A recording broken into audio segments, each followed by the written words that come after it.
సునాదస్వరము మే 12. అయినను ఐగుప్తీయులు వారిని శ్రమపెట్టిన కొలది వారు విస్తరించి ప్రబలిరి. నిర్గమకాండము 1 అధ్యాయము 12వ వచనం.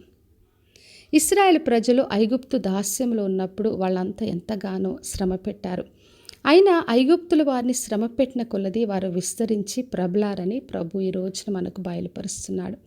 మరి దేవుని బిడ్డలు ఎటువంటి శ్రమలో ఉన్నా, ఏ పరిస్థితిలో ఉన్నా దేవుడు తప్పక మనల్ని అభివృద్ధిపరిచి విస్తరింప చేస్తానని ఈ రోజున వాగ్దానం చేస్తున్నాడు.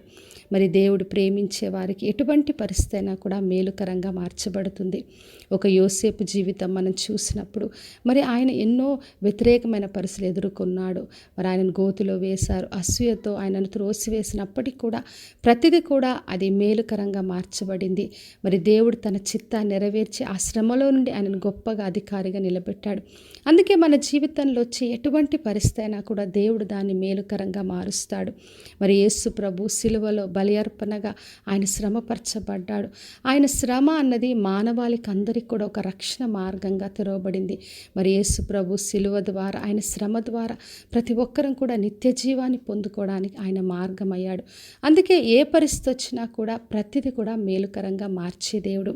యేసు ప్రభు శిష్యులందరూ కూడా చెదరగొట్టబడ్డారు, శ్రమపరచబడ్డారు. వారు ఎంతగా చెదరగొట్టబడ్డారో అంతగా సువార్త నలుదిశలు వ్యాపింపబడింది. వారు ఎక్కడెక్కడికి చెదిరిపోయారో అక్కడక్కడ వారు సంఘాలను స్థాపిస్తూ దేవుని సువార్తను ప్రకటిస్తూ వాళ్ళు వెళ్ళారు. అందుకే మన జీవితంలో వచ్చే ఏ పరిస్థితి అయినా, ఎటువంటి స్థితిలో మనం ఉన్నప్పటికీ కూడా ఆ శ్రమ మనల్ని విస్తరింప చేస్తుంది. ఆ శ్రమ ద్వారా మనం మేలు పొందుతామని ప్రభు ఈ రోజున మనల్ని బలపరుస్తున్నాడు.